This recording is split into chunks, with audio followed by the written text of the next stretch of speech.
অবশেষে বহুল প্রতীক্ষিত মগবাজার মৌচাক ফ্লাইওভারের হাজীপাড়া মৌচাক কাকরাইল ও রাজারবাগ অংশ যান চলাচলের জন্য উন্মুক্ত করে দেওয়া হচ্ছে।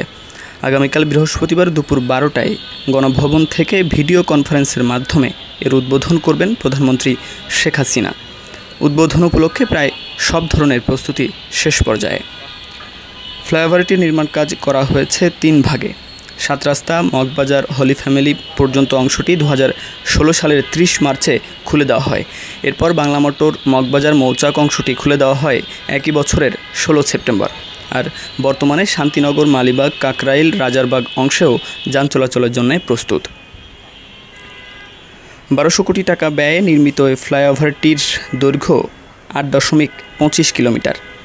এটি চালু হওয়ার পর এর যে কোনো প্রান্ত থেকে অপর প্রান্তে পৌঁছতে সময় লাগবে মাত্র 5 মিনিট।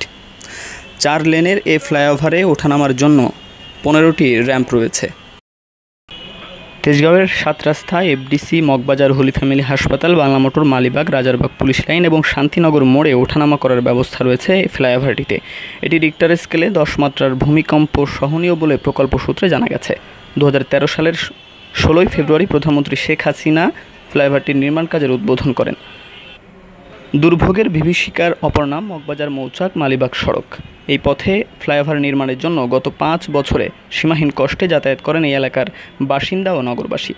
তবে আগামীকাল 26 অক্টোবর এটির উদ্বোধনের পর সেই সীমাহীন দুর্ভোগের সমাপ্তি ঘটতে যাচ্ছে। তবে প্রশ্ন হচ্ছে, পাহাড় সম অনিয়মের এই শহরে যানজট নিরূপণের জন্য এত উদ্যোগের পরও পুরোপুরি কি সেই যানজট নির্মূল করা সম্ভব হবে? অনেক জল্পনা কল্পনা শেষে সর্বশেষ উদ্বোধন হতে যাচ্ছে মগবাজার মৌচাক শান্তিনগর এই 8.25 কিলোমিটারের এই ফ্লাইওভারটি। আগামী বৃহস্পতিবার অর্থাৎ 26 অক্টোবর এই ফ্লাইওভারটি উদ্বোধন করবেন মাননীয় প্রধানমন্ত্রী শেখ হাসিনা।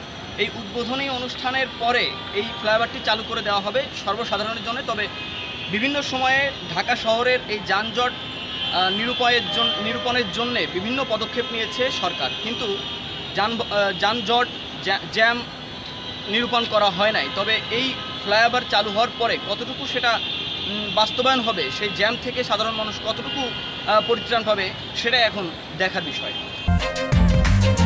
ভালো লাগলে চ্যানেলটি সাবস্ক্রাইব করুন। ধন্যবাদ।